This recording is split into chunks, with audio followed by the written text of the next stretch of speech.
Welcome to another journey into the dark.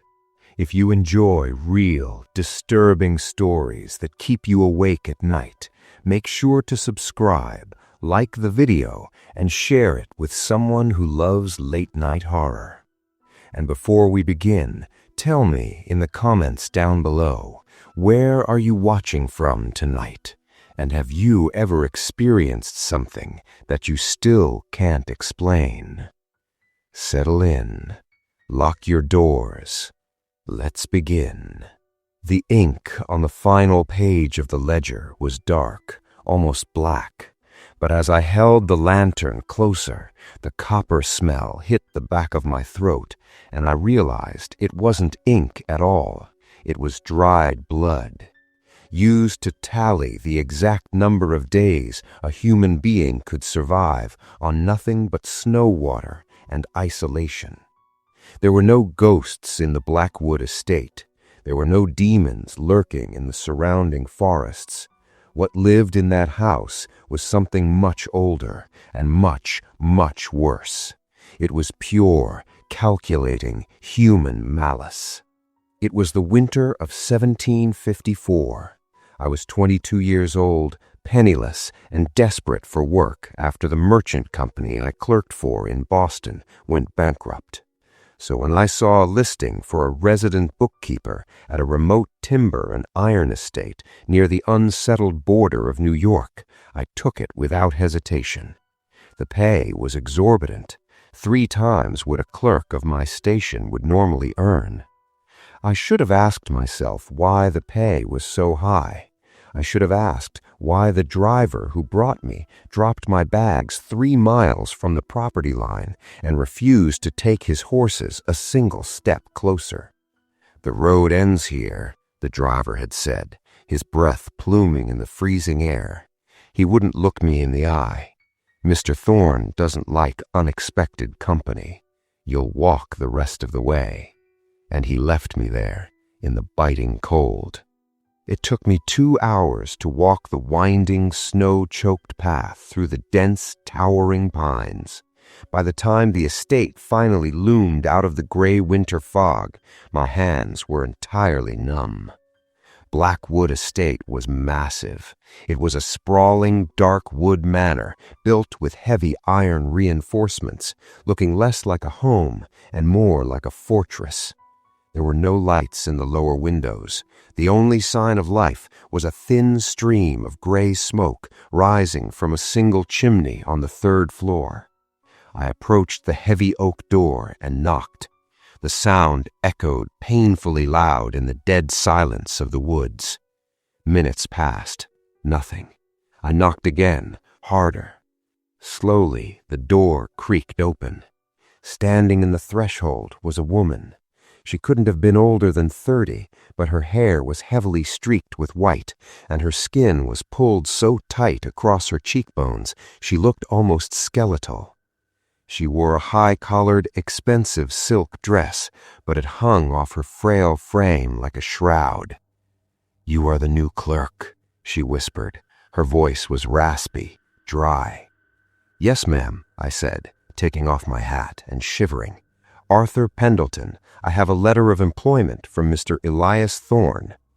She didn't move to let me in. She just stared at me. Her eyes were sunken, dark voids. And then she leaned forward, her face mere inches from mine, and whispered, "Leave. While you still have your legs, leave." "Margaret." The voice came from the darkness at the top of the grand staircase. It wasn't a shout. It was spoken at a normal conversational volume, but the moment the word hung in the air, the woman, Margaret, flinched so violently she nearly collapsed. Heavy, methodical footsteps descended the wooden stairs. Out of the shadows stepped Elias Thorne. He was a tall man, impeccably dressed in a dark wool suit, with a neatly trimmed beard and eyes as cold and gray as a frozen lake. He didn't look angry. He looked entirely, terrifyingly blank. "My wife is prone to fits of delirium, Mr. Pendleton," Thorne said smoothly, stepping past her and extending a large calloused hand to me. "A weakness of the mind. We are currently treating it. Please come inside by the fire." I stepped over the threshold. As I did, I glanced at Margaret. She was staring at the floor, her hands trembling violently at her sides, but she didn't say another word. For the first 2 weeks, life at Blackwood Estate was strangely quiet. My job was straightforward: organize the massive backlog of shipping manifests, iron yields, and timber sales for Thorne's empire. I was given a small, drafty room on the 2nd floor and told to work in the library. Thorne was a man of absolute routine: breakfast at 6, work until noon, a silent supper at 6 in the evening. But it was the silence of the house that began to gnaw at me. There were 4 servants living on the property: a cook, a groundskeeper, and 2 maids. But none of them spoke, not to me, not to each other. I would walk into the kitchen to fetch a cup of water, and the cook would freeze, staring at the wall until I left. I once saw one of the maids, a young girl named Sarah, scrubbing the hardwood floor in the main hall. She was scrubbing so hard her knuckles were bleeding, leaving faint pink smears on the wood. "You're hurting yourself," I said, gently stepping forward to stop her. She violently jerked her arm away, her eyes wide with a frantic animal terror. "I can't stop until his bell rings. Please, sir, don't make me stop." I backed away, a cold knot forming in my stomach. I began to notice other things, small, disturbing inconsistencies. Thorne claimed his timber business was booming, yet no wagons ever arrived to collect the lumber. The vast iron gates at the edge of the property were locked from the outside. And then there was the 3rd floor. I was explicitly forbidden from going up there. Thorne called it his sanctuary of science, but at night, when the house was dead quiet, I would lie in my bed and listen. I didn't hear ghosts. I heard the scraping of heavy furniture, the rhythmic clinking of glass vials, and sometimes a low, muffled whimpering that sounded dangerously like a child. But Thorne and Margaret had no children. The employment documents stated clearly they were childless. The breaking point came on a Tuesday in early December. I was in the library, trying to reconcile a ledger from 1751. The numbers weren't adding up. There were massive expenditures labeled simply as specimen acquisition and chemical purities. Thousands of dollars, a king's ransom back then, spent on items that were never shipped or sold. I needed the master account book to make sense of it. I knew Thorne kept his private documents in a locked iron safe in his ground floor study. Thorne had taken his horse out to survey the timber line, a trip that usually took him 3 hours. Margaret was confined to her room. I knew it was a massive breach of trust, but my curiosity and my growing paranoia pushed me forward. I slipped into his study. The study smelled strange, faintly metallic, like copper and bitter almonds. I found the safe. It was an older model, a simple wheel lock. I had learned how to crack these during my time at the shipping company in Boston. It took me 10 minutes of careful listening to the tumblers before I heard the heavy click. I pulled the heavy iron door open. Inside, there was no money. There were no business deeds. There were only leather-bound journals, dozens of them, carefully labeled with dates and names. I pulled out the most recent one. The cover read, "Margaret, Subject 4. My hands began to shake as I opened the pages. It wasn't a diary. It was an observation log. October 12th. Administered 4 drops of tincture to morning tea. Subject exhibits increased paranoia and hair loss. Pulse is weak. Will increase dosage to 6 drops tomorrow to observe pain threshold. November 3rd. Subject attempted to flee. Was intercepted by the groundskeeper. administered physical correction, confined to quarters, diet restricted to water and salted oats, will begin sleep deprivation phase tonight. My breath caught in my throat. He wasn't treating her for an illness. He was meticulously, systematically torturing his own wife, recording her physical and mental decline like a scientist dissecting a rat. Sick to my stomach, I grabbed an older journal from the back of the safe. It was labeled William, Subject 2. I opened it to the middle. August 14th, 1750. The boy continues to cry for his mother. The isolation chamber in the cellar has proven effective for breaking the spirit, but his physical constitution is disappointingly weak. He has not eaten for 7 days. Fascinating how the human body consumes its own muscle tissue to survive. August 19th, 1750. Subject expired at 3 a.m. A failure. The weakness of his mother's bloodline prevailed. I will have the groundskeeper dispose of the remains in the South Bog. The work must continue. William. He had a son. He had a son, and he had starved him to death in the cellar just to see how long it would take. A sudden sharp sound snapped me out of my horror. It was the heavy crunch of boots on the snow right outside the study window. Thorne was back early. Panic seized me. I shoved the journals back into the safe, slammed the heavy iron door shut, and spun the dial. I barely made it out of the study and back to my desk in the library before the heavy front door creaked open. I sat there, staring at my paperwork, my heart hammering against my ribs so hard I thought it might crack them. Heavy footsteps approached the library door. They stopped. I slowly looked up. Thorne was standing in the doorway, his coat dusted with fresh snow. He stared at me with those dead gray eyes for a long, agonizing moment. Then his gaze slowly drifted down to my hands. I looked down. In my rush to put the journals away, I had gotten a smear of dark, dried blood on the cuff of my white shirt. Thorne looked back up at my face. A slow, terrifying smile spread across his lips. "Mr. Pendleton," he said, his voice dangerously soft. "It seems you have been working entirely too hard. Why don't you join me in the parlor? I've had the cook prepare a special cup of tea just for you." My blood turned to ice. Thorne's eyes were locked onto mine. He didn't blink. He just stood there in the doorway, waiting for my answer. "Tea, sir," I managed to say. My voice trembled, just a fraction, but in the dead silence of that house, it sounded like a gunshot. I have quite a bit of ledger work to finish before supper." Thorne's face vanished. His face returned to that terrifying blank slate. "The ledgers can wait, Arthur," he said. The polite tone was gone. It was a command. "Come to the parlor, now." He turned and walked down the hall. I had no choice. If I ran for the front door, I knew it was bolted shut.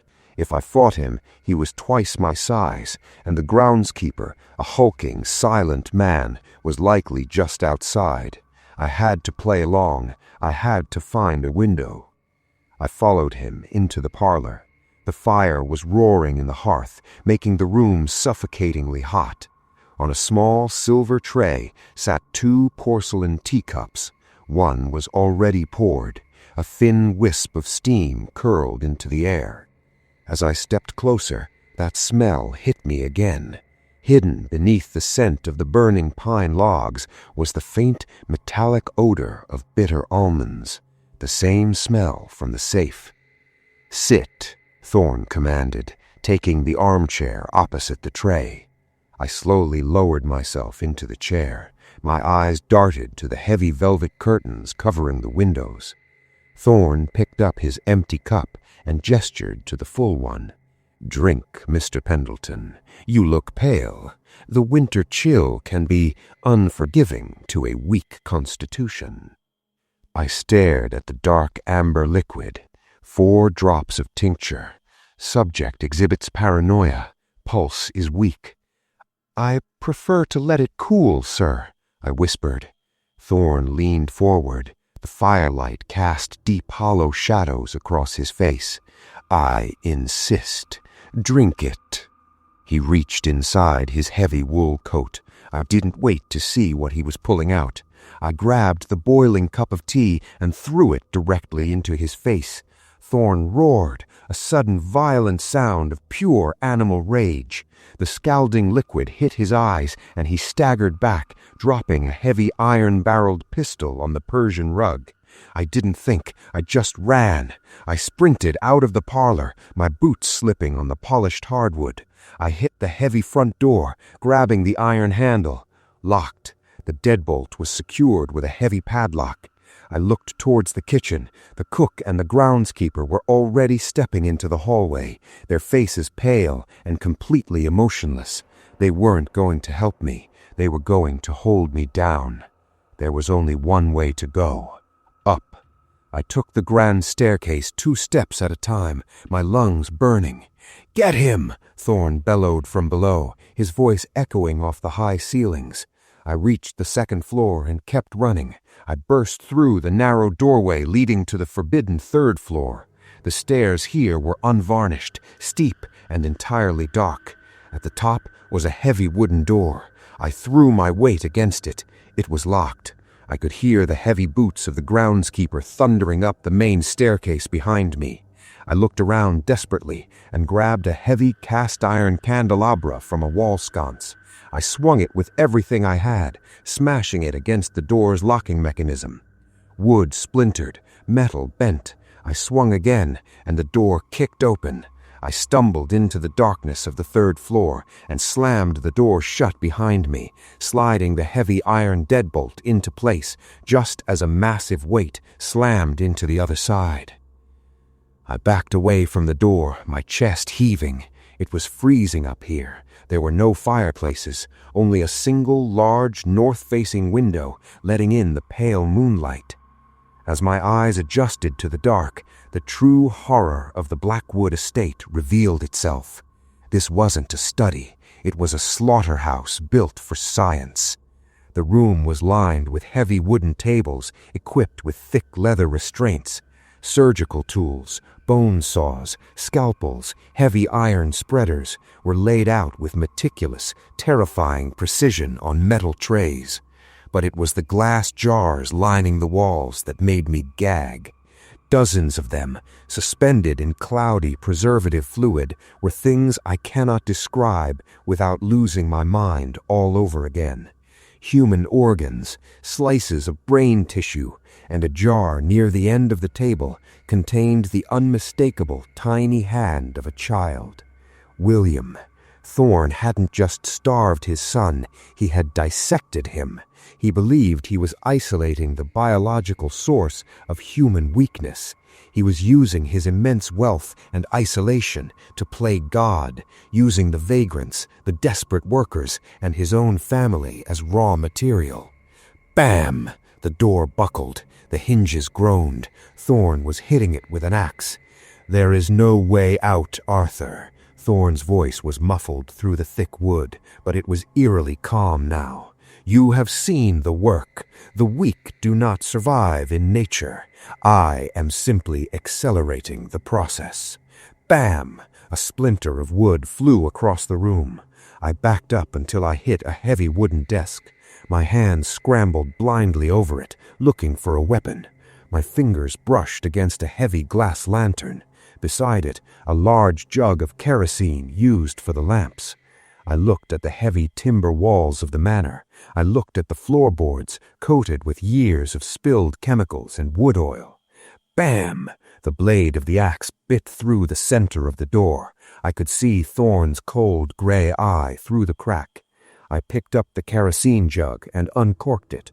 I poured it everywhere, over the surgical tables, over the meticulously kept records of his atrocities, over the floor in a massive pool leading right to the door.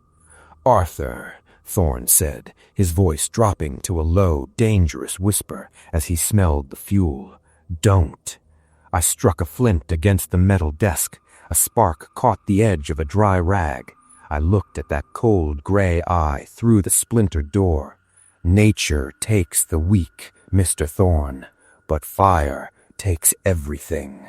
I dropped the rag. The room exploded into a wall of blinding orange heat. The kerosene caught instantly, roaring up the dry, chemical-soaked timber walls. The fire surged toward the door, blasting through the crack.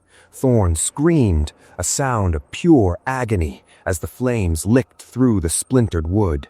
I didn't stay to watch. The heat was unbearable. I grabbed a heavy iron stool and hurled it at the north-facing window. The glass shotted outward into the freezing night air. I climbed onto the windowsill. The drop was 3 stories, but directly below was the sloping roof of the snow-covered east wing. I jumped. I hit the slanted roof hard, sliding the icy shingles until I tumbled over the edge, plunging into a deep snowdrift on the frozen ground. The impact knocked the wind out of me, and my shoulder flared with agonizing pain. But I was alive. I scrambled to my feet and looked back. The 3rd floor of the Blackwood estate was a raging inferno. Thick black smoke billowed into the night sky. But as I stood there in the freezing snow, gasping for air, I saw something that will haunt me until the day I die.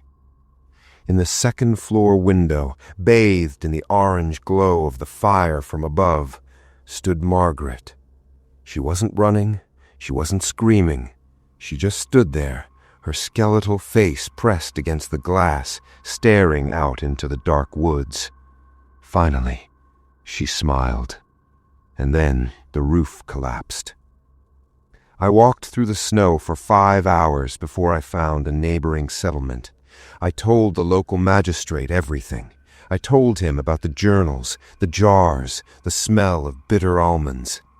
They sent a team to the estate 2 days later, after the embers finally cooled. But wealth is an invisible shield. The magistrate ruled it a tragic, accidental house fire. The journals were supposedly destroyed in the blaze.